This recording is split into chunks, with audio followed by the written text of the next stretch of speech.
Lo relevante, lo trascendente para determinar los efectos de este artefacto es ver la estructura del mismo vehículo.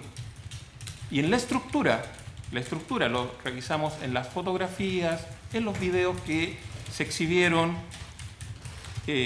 La estructura del vehículo no fue desintegrada.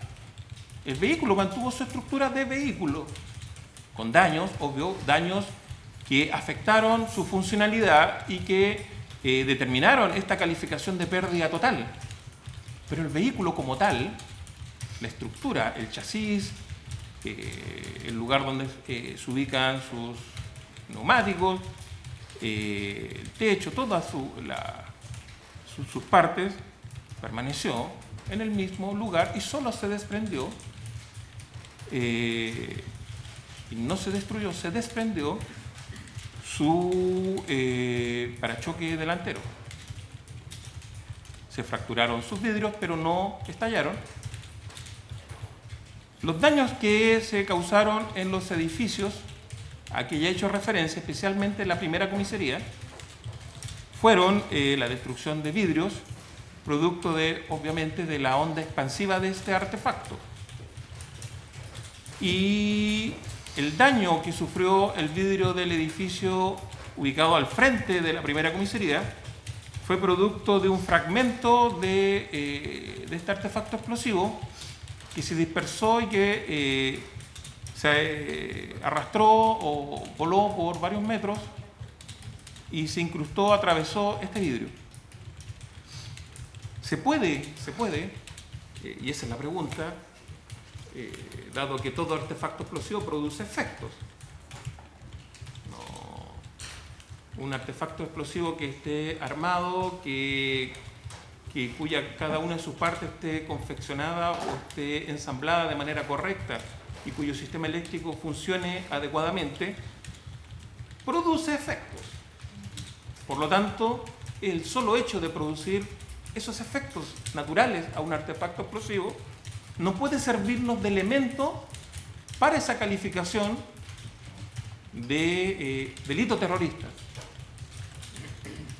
Se requiere algo más. Y ese algo más está dado por el convenio a que ya he hecho alusión. Un grave daño estructural de las cosas o una grave consecuencia para la salud, para la vida, la salud o la integridad física de las personas. La Fiscalía, en la prueba que produjo en este juicio, encargó numerosas pericias, especialmente para dar cuenta de la peligrosidad o riesgo que provocaba este elemento, por cuanto estuvo un lapso de tiempo en el cual este elemento pudo haber explotado previo, desde su colocación hasta su efectiva detonación, explosión, y nos trajo numerosos policías que nos declararon e investigaron cuántos vehículos habían pasado al frente, cuántas personas habían transitado por el lugar. Pero ninguno de estos informes, ninguno de estos funcionarios policiales nos dijo que al momento de la explosión, a menos de 20 metros del lugar, habían personas. Y no llega a ser sorprendente, por no decir curioso, y que obviamente está ligado, está vinculado a la naturaleza y efectos de este artefacto explosivo, que cuando observamos un video, que es aquel derivado de la cámara que estaba encima del estacionamiento, en el cual explotó este artefacto explosivo, y que tenía no solamente una panorámica sobre los vehículos que estaban estacionados, sobre el portón de acceso, sino que también abarcaba visualmente la vereda del frente, es decir, la vereda ubicada en el sector oriente de la calle MacIver. Y segundo, casi en el momento que explotó, iban personas caminando que ni siquiera, no solamente no se cayeron, no solamente no trastabillaron, no solamente salieron corriendo, sino que ni siquiera se pararon a observar qué es lo que había sucedido. Era sorprendente. 2 personas, una detrás de la otra, una de ellas con ropa deportiva, que pasaron al frente del lugar y que se observaron su silueta, su forma, ni siquiera dieron vuelta la cabeza para mirar al rincón en el cual había explosionado el artefacto en cuestión. Y esto se debe relacionar con las imágenes de la otra cámara, que ya su visualidad era también desde que estaba una cámara en la primera comisaría, pero su visualidad era hacia su dirección, era hacia la calle Santo Domingo, y que abarcaba también en el costado oriente, de la calzada de Maquiver, un paradero de micros del Transantiago, en el cual habían varias personas esperando la locomoción. Y se ve el momento en que explota este artefacto explosivo, por cuanto en la parte inferior de la imagen se observa, y todos fuimos testigos de ese hecho, que la cámara sufre una breve distorsión, junto con humo que empieza a verse desde la parte inferior de la imagen hacia arriba, y las personas que se observan esperando la locomoción colectiva, había personas que estaban sentadas. Primero, no sufren los efectos de la onda expansiva, por cuanto ninguna de ellas cae al suelo, trastabilla, pierde el equilibrio producto de la explosión. Y lo que es más sorprendente, al igual que las 2 personas que iban caminando por la vereda al frente y que he hecho referencia hace un momento, las personas que estaban sentadas en el paradero ni siquiera consideraron necesario levantarse, ni siquiera consideraron necesario arrancar del lugar. ¿Por qué traigo a colación estos hechos? ¿Y por qué es importante valorar estos elementos? Porque estamos hablando, la ley nos exige que evaluemos la naturaleza y efectos de este artefacto explosivo de hecho número 2, en concreto, ahí lo que efectivamente fue acreditado, y no valoremos la naturaleza y efectos en abstracto, no valoremos los efectos en general, sino que verlo en concreto, porque eso nos lleva a necesariamente la finalidad tan necesario de acreditar para configurar un delito terrorista.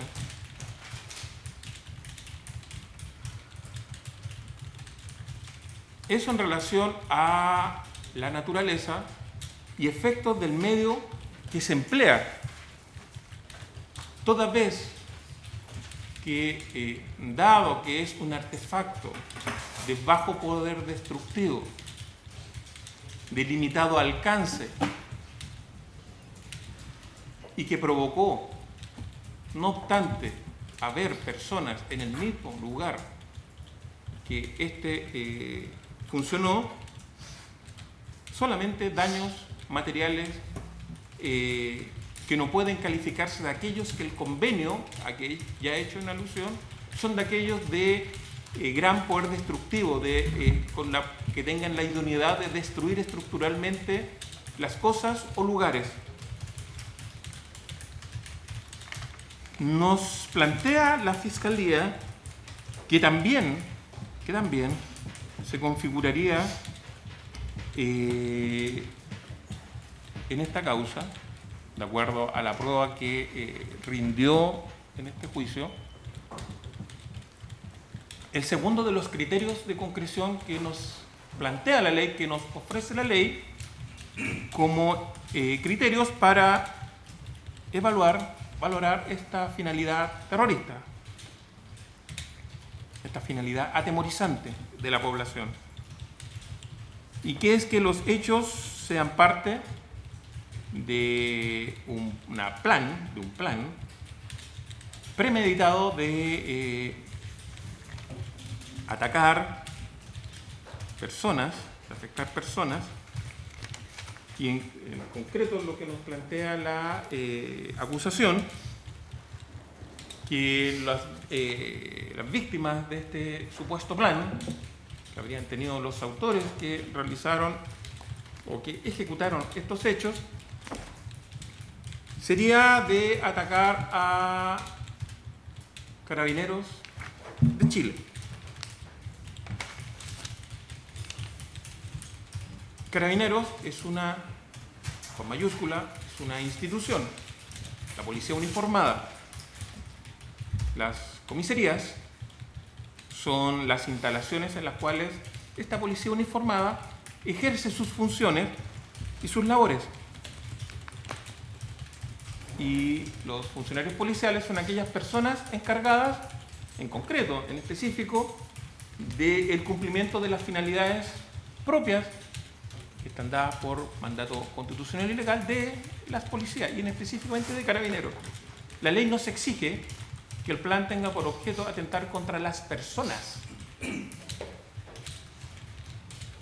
Por lo tanto, el objeto de este plan, la finalidad de este plan, es afectar la vida y la integridad de las personas que conforman el Cuerpo de Carabineros de Chile.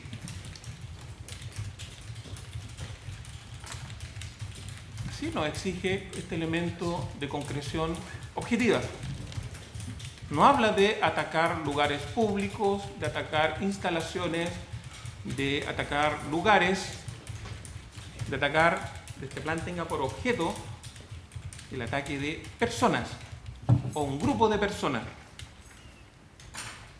Y el atentado, el ataque a que he hecho referencia, ocurrido en las inmediaciones de Primera Comisaría, claramente, ostensiblemente, tenía por objeto atacar un vehículo, así como objetivo inmediato. Vehículo que, como nos señaló su dueño, funcionario policial, como nos declararon las personas del personal policial que realizó las primeras diligencias, no tenía distintivo alguno, elemento en sí mismo que nos dijera que ese vehículo particular, sin los colores institucionales, por todos conocidos, que nos dijera que ese vehículo fuese de propiedad de un funcionario policial.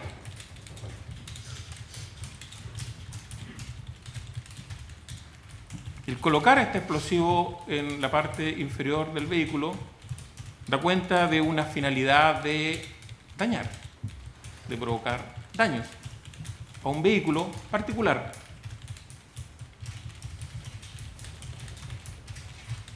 Si había alguna otra finalidad, como de aquellas que pretende sostener el Ministerio Público, ese artefacto explosivo se pudo haber colocado, y existía la posibilidad, en la puerta de acceso del recinto en cuestión.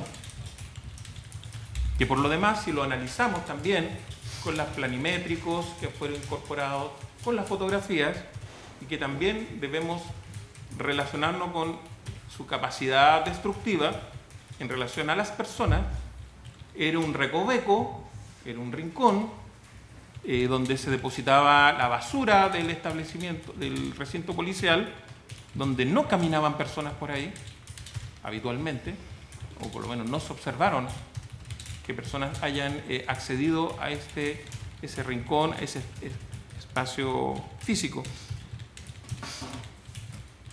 Se sostiene por la Fiscalía y que este plan se estaría dado porque uno de los elementos de los artefactos explosivos correspondería a esquirlas, cuyos cortes, de acuerdo a lo que nos declaró algún perito, serían los mismos. Cuando hablamos de un plan, hablamos de elementos de intención, de subjetivos, de conocimiento.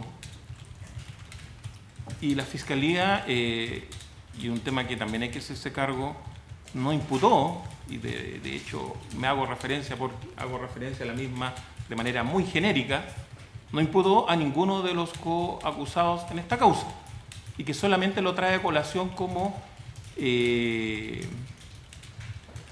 antecedente adicional, como antecedente accesorio. Pero no hay ningún elemento probatorio, ni uno, que nos diga que acá hubo un plan premeditado por parte de los coacusados. No lo hubo.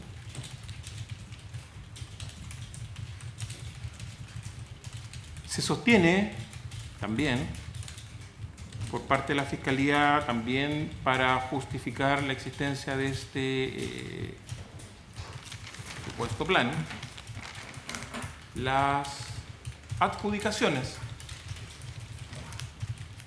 Y nos plantea y nos señaló casi todos los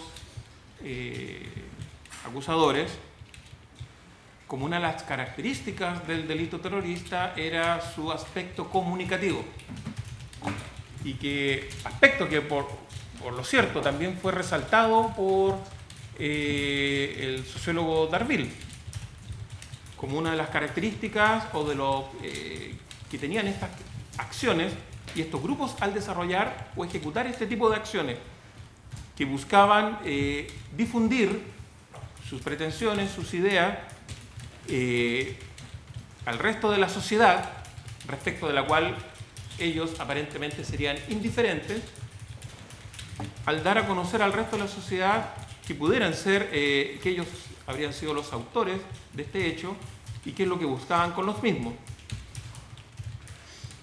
Y llama curiosamente la atención que los comunicados en los cuales se adjudicaron los hechos, en primer lugar,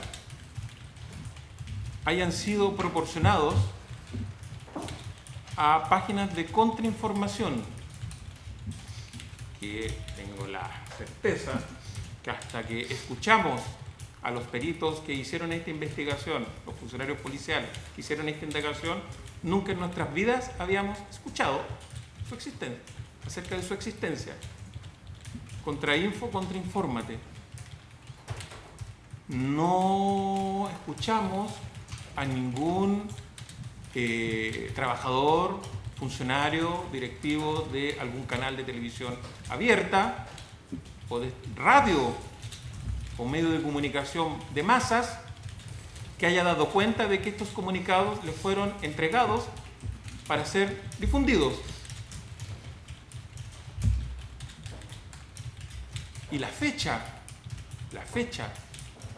en que en estas páginas, o la fecha en esta página en la cual se encontraron estos comunicados, o este comunicado que se adjudicaba por parte de una organización determinada los atentados del mes de agosto del año 2014, fueron subidas en el mes de septiembre, casi 13 de septiembre, 18 de septiembre. Curiosamente, el mismo día que fueron detenidos 2 de los 3 coacusados.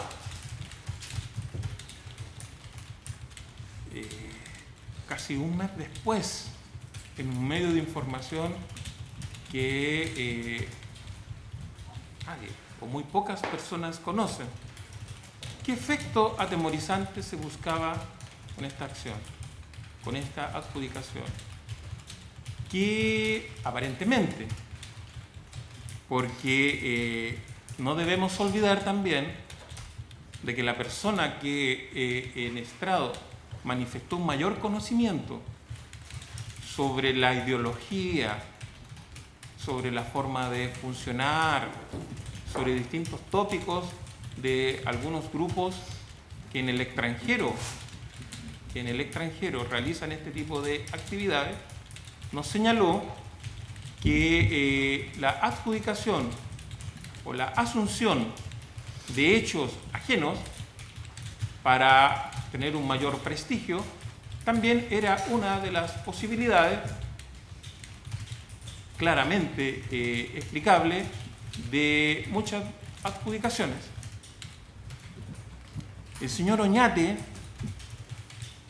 carabinero, y don Jorge Arancibia, que es informático, nos informaron de la revisión que hicieron en páginas web para acceder a estas adjudicaciones o reivindicaciones. Y especialmente la información que entregó don Jorge Arancibia, experto en materia informática,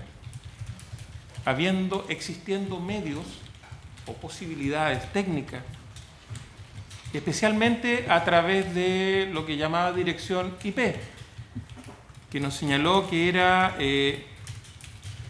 identidad de aquel que dentro de la red internet, la identificación ya sea de un computador o de un celular que tuviera conexión a internet, era fácilmente, o no fácilmente, pero era técnicamente factible hacer un rastreo acerca del origen de estos comunicados. No logramos saber si el origen de estos comunicados era Chile o era el extranjero. Sí, las páginas Contrainfo era una página cuyo servidor estaba en el extranjero. No se logró identificar la fuente, el IP, de donde habían salido el mensaje en el cual se contenía en relación a la de primera comisaría, esta adjudicación. Por lo tanto, no podemos darle validez en este juicio a que esos documentos guarden alguna relación con los hechos consignados o asignados como número 2 en la acusación.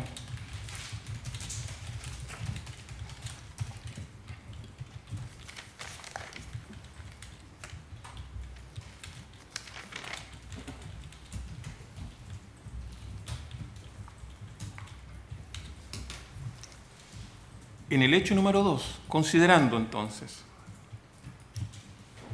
la naturaleza, es decir, la estructura del elemento empleado, los efectos que puede producir y que produjo, en definitiva, ese artefacto en primera comisaría, dada la inexistencia de elementos para sostener razonablemente que hay alguna vinculación en los ejecutores de estos hechos que han sido traídos acá ante vuestro tribunal, de que actuaron en virtud de un plan premeditado, es que no se puede sostener que los hechos efectivamente acreditados sean específicamente el delito de colocación, instalación, activación de artefactos explosivos con una finalidad, la finalidad atemorizante que exige el artículo 1 de la ley antiterrorista. Y creemos que estos hechos, que obviamente son delictivos, son constitutivos de infracciones, de injustos penales, de delitos, nos parece que claramente, adecuadamente, deben subsumirse en aquellos delitos o en aquel delito contemplado en la Ley de Control de Armas, específicamente en el artículo 3, inciso 3 de la Ley 17.798, y del delito de daños de nuestro Código Punitivo, 487. Y los bienes jurídicos que acá han sido vastamente expuestos por las partes acusadoras en cuanto a su naturaleza de pluriofensiva o de pluriofensivo de este delito, bueno, el delito de porte de artefacto explosivo, sancionado en el artículo y en la norma que ya he hecho referencia, tiene como bien jurídico la seguridad colectiva, la seguridad pública. De ahí la punición, el adelantamiento de la punición a estadios previos a la ejecución concreta de alguna actividad tendiente a causar o usar este elemento que ya he hecho referencia. Obviamente tenemos que vincular el artículo 3 del inciso 3 de esta ley con el artículo 13, que establece o que contempla o que sanciona a aquellos que poseyeren o tuvieran alguna de las armas, específicamente la del artículo 3, inciso 3. Y esto en relación, en concurso medial, con el delito de daños contemplado en el Código Punitivo. Delito cuyo bien jurídico protegido es la propiedad de los bienes o cosas ajenas. En relación a las facultades que tiene el dueño sobre las mismas, facultades que tienen virtud del derecho de dominio sobre sus bienes. Y lo que busca, lo que sanciona esta norma, este delito de daños, es el objetivo, la voluntad del hechor de causar una disminución de un patrimonio ajeno sin ningún provecho o enriquecimiento propio.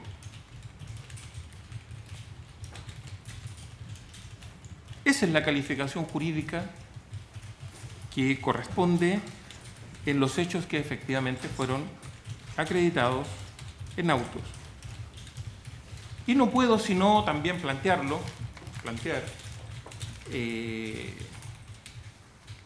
porque también está vinculado con el tipo penal que se atribuye a mi representado, hay un problema de tipo, pero también con las formas de intervención, específicamente la autoría que atribuye la Fiscalía a mi representado en estos hechos, toda vez que el tipo penal, en relación a Enrique Guzmán, se construye vinculando el artículo 2 de la ley antiterrorista con el artículo 1 y vinculando con el artículo 15, número 3 del Código Penal, que constituye lo que, a juicio de esta defensa, sería una coautoría. Es decir, que varias personas ejecutan conjuntamente un hecho cumpliendo ciertos requisitos que la misma ley establece.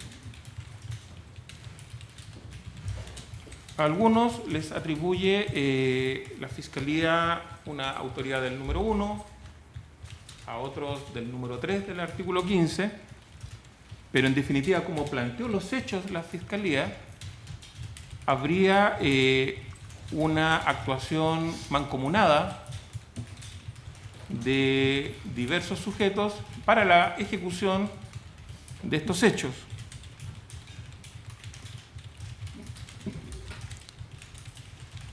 En el cual, siguiendo la doctrina dominante, ya sea en la dogmática y en la jurisprudencia, el fundamento de la punibilidad de todas las personas que intervienen conjuntamente en este tipo de hechos sería el dominio funcional sobre el mismo.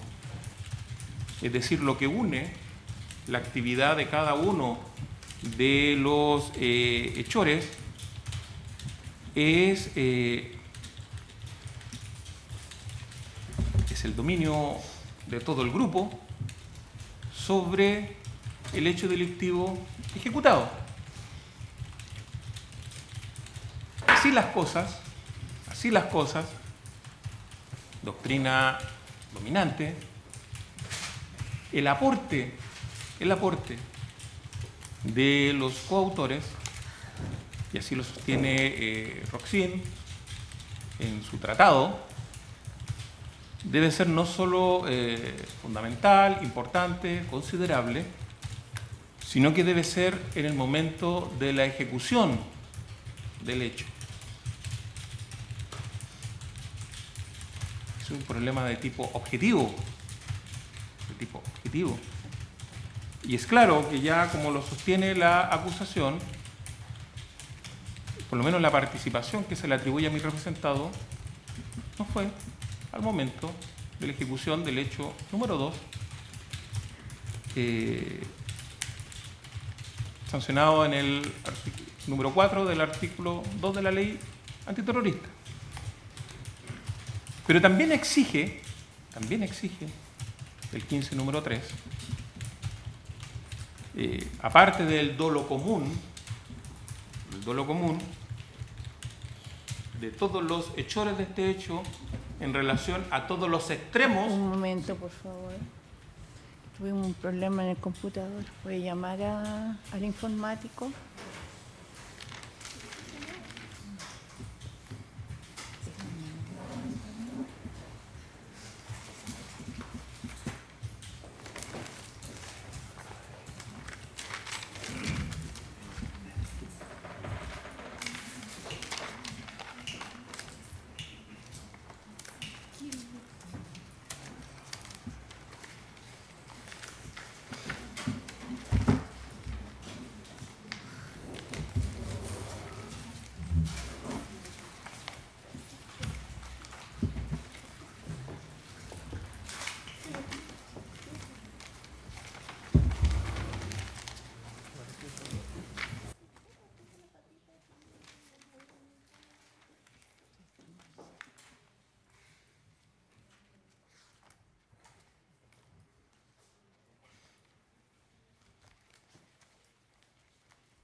Ya, vamos a reanudar el...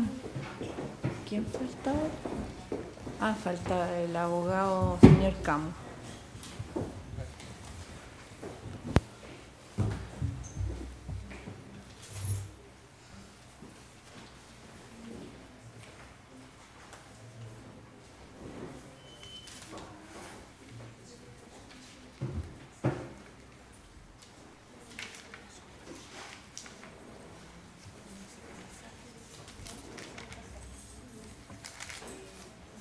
Gracias.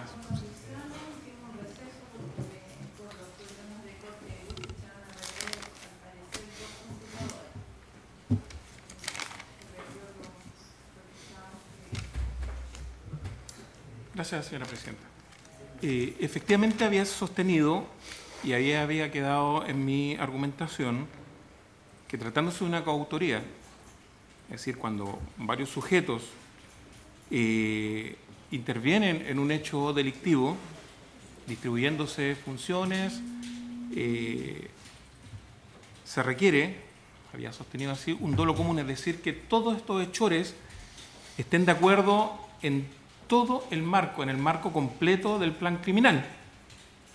Por lo tanto, debían conocer todos los extremos del delito imputado y eso trae consecuencias.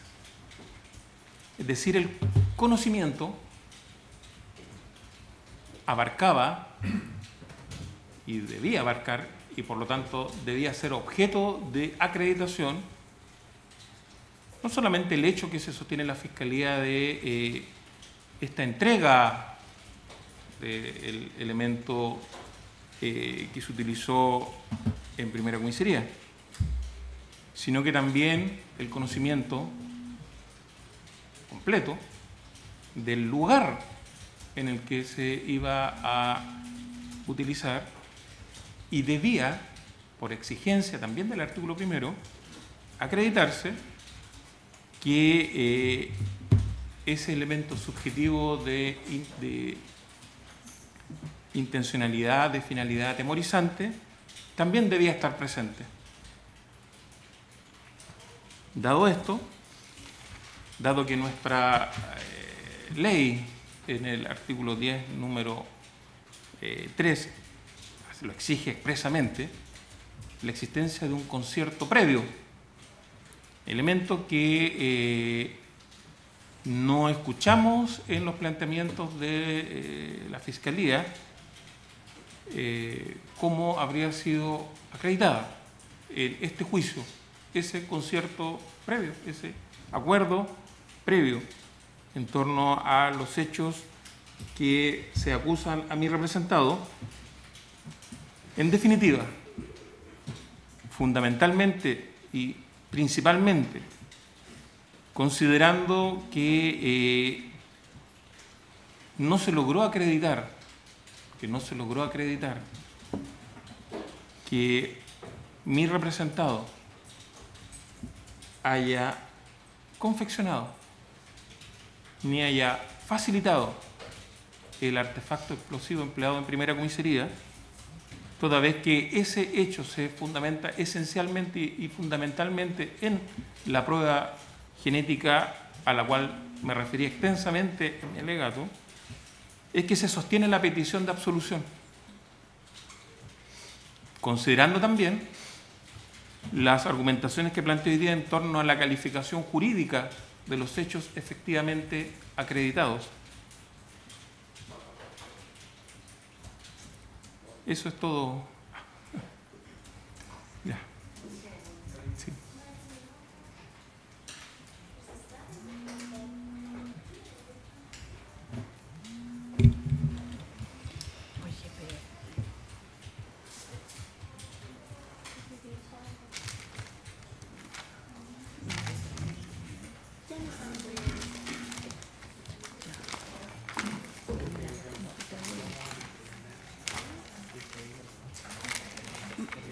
¿Va a agregar algo más?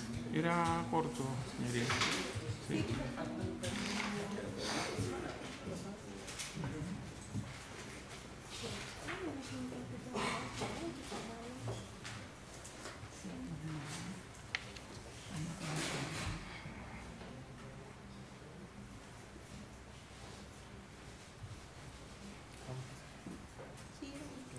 Vamos a hacer un receso de unos 10 minutos para ver cómo solucionamos este tema.